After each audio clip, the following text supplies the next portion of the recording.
Hello বন্ধুরা, তোমাদের birthday blog নিয়ে চলে এসেছি। ছোট্ট করে এবছর বার্থডেটা যেটুকু সেলিব্রেশন হয়েছে সেটুকুই ভাবছি তোমাদের সঙ্গে শেয়ার করি। চলো তোমরা পুরো ভিডিওটা দেখতে থাকো। আর আমি কদিন একটু ব্যস্ত ছিলাম, তার জন্য তোমাদের জন্য ঠিকঠাক ভিডিও আপলোড করতে পারিনি। সময়টা অনেকটাই লেগে গেল আপলোড দিতে তোমাদের জন্য। আর এরপর আবার একটা বার্থডের ব্লগই তোমাদের সঙ্গে শেয়ার করব। সেটা হচ্ছে আমার ভাগ্নির বার্থডে। এক পরপর দুদিন বার্থডে, মানে ফার্স্ট 15 তারিখ আমার বার্থডে, 16 তারিখ ভাগ্নির বার্থডে, দুটো বার্থডে। দেখো এই জামাটা হচ্ছে আমার মা দিয়েছে বার্থডে উপলক্ষে, তাই পরে নিলাম জামাটা। ফ্রেশ হয়ে নিয়েছি, স্নান টান করে একবারে জামা পরে রেডি হয়ে নিয়েছি। কেমন লাগছে আমাকে অবশ্যই কমেন্টে জানিও এই জামাটা পরে। তারপর চলো আজকে বার্থডে কী রান্না হচ্ছে ছোট্ট করে সেটুকু শেয়ার করি। দেখো মাছ ভাজা হচ্ছে, এদিকে মাছের কালিয়া হবে, তার জন্য বাবা মাছ ভাজছে। আর মা ওইদিকে তোমার পায়েস টায়েস হয়ে গেছে, আগে পায়েসটা অনেক সকাল সকাল রান্না হয়ে গেছে। আলু ভাজা হয়েছে, ভেন্ডি ভাজা, পটল ভাজা, 5 রকম ভাজা হয়েছে, পায়েস হয়েছে। এদিকে মা দেখো কিছুটা পায়েস আমার জন্য আলাদা করে তুলেও রেখেছি, যেহেতু আমার আগে জন্মদিনগুলোকে পায়েসটা আমাকেই খেতে হবে তার জন্য।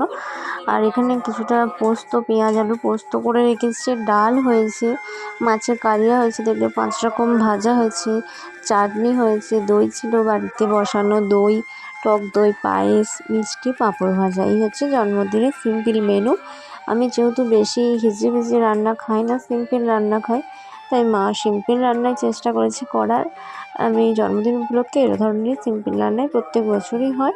এবার দেখো মা আমাকে পায়েস খাইয়ে দিতে আসছে, আর ক্যামেরার সামনে আসতে লজ্জা বোধ করছে, তাই জন্য সেই থেকে বলছি এসো কখন আসবে। আর অনেকটা বেলাও হয়ে গেছে, এবার খাওয়া দাওয়া করবো, পায়েসটা খেয়ে নিয়ে তারপর ভাতটা খাবো। তাই জন্য মা এবার এলো পায়েস খাওয়াতে। আর ওদিকে বাবা খেতে বসে গেছে, বাবা এই সাইডে খাচ্ছে। আমি খাওয়া দাওয়া করি, বিকালের দিকে চলে যাব শ্বশুরবাড়ি। তাই খাওয়া দাওয়া সকাল সকাল করার চেষ্টা করেছিলাম, কিন্তু রান্না টান্না করতে একটু দেরি হয়ে গেছে। যাই হোক, এবার খাওয়া দাওয়া করে নিয়ে দেখো মাকেও বললাম তুমি খাওয়া দাওয়া করে নাও। এবার দেখো বিকালে উঠে বেরিয়েও পড়েছি বাবার সঙ্গে। আর প্রচণ্ড মাঠে হাওয়া দিচ্ছে, কি সুন্দর দেখতে পাচ্ছ, ফরফর ফরফর করছে, তার জন্যই ক্যামেরাটা ঠিকঠাক ধরতে পারছিলাম না।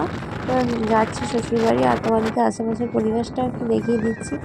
এই সময় মাঠে চারদিকটা দেখতে পাচ্ছ ফাঁকা, যেহেতু এই সময় আমাদের দিকটা চাষ হয় না, ধান চাষ। আবার সেই তোমার বর্ষার শুরুতে চাষ হবে আষাঢ় মাসে।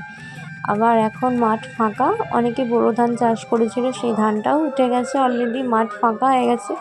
আর এবার দেখো বাড়িও চলে এসেছে, সন্ধ্যাবেলায় ফ্রেশ হয়ে নিলাম। আর চিকেন চাউমিন বানানো হয়েছে, এটা আমার ননদ দিদিভাই বানিয়েছে, সবার জন্য চিকেন চাউমিন বানানো হয়েছে সন্ধ্যায় আমার বার্থডে উপলক্ষে। আর পায়েস দেখো মা বানিয়ে রেখেছিলো, মানে আমার শাশুড়ি মা আমার জন্য পায়েস বানিয়ে রেখেছিলো দুপুরে। যেহেতু বিকালের দিকে আমি যাব, তাই সন্ধ্যায় খাবো বলে পায়েসও বানিয়ে রেখেছিলো। আর বার্থডে উপলক্ষে কিছু গিফটও পেয়েছি, চলো তোমাদের সঙ্গে শেয়ার করি। দেখো এই কালো রঙের একটা কুর্তি আর প্যান্ট সেট আছে, এটা দিয়েছে হচ্ছে দিদিভাই প্যান্ট আর কুর্তির সেটটা দিয়েছে। আর মা দিয়েছে, মানে শাশুড়ি মা একটা শাড়িও দিয়েছে, দেখাচ্ছি চলো তোমরা শাড়িটাও দেখতে থাকো, খুব সুন্দর কালারটা। আর এই প্যান্টটা দিয়েছি কুর্তিটার সঙ্গে দেখালাম। আর এবার শাড়িটা দেখো, এই শাড়িটা হচ্ছে মা দিয়েছে, মানে শাশুড়ি মা। আর আমার মাও যে একটা কুর্তি দিয়েছিলো সেটা তো দেখেছো, পরেছিলাম। আর এইটা হচ্ছে মা দিয়েছে। কালারটা কিন্তু খুব সুন্দর, আর খুব শাড়িটা খুব একদম নরম সফট, খুব শাড়িটা পরলে গরম করবে না, এই ধরনের শাড়িটা খুব ভালো লেগেছে আমার, কিন্তু সত্যি মন থেকে খুব ভালো লেগেছে শাড়িটা। তোমাদের কেমন লাগছে জানিও, খুললাম না। আর এই জামাটা তো দেখেছো, এটা মা দিয়েছিল, ওইটা পরেই তোমার পায়েস খেয়েছিলাম।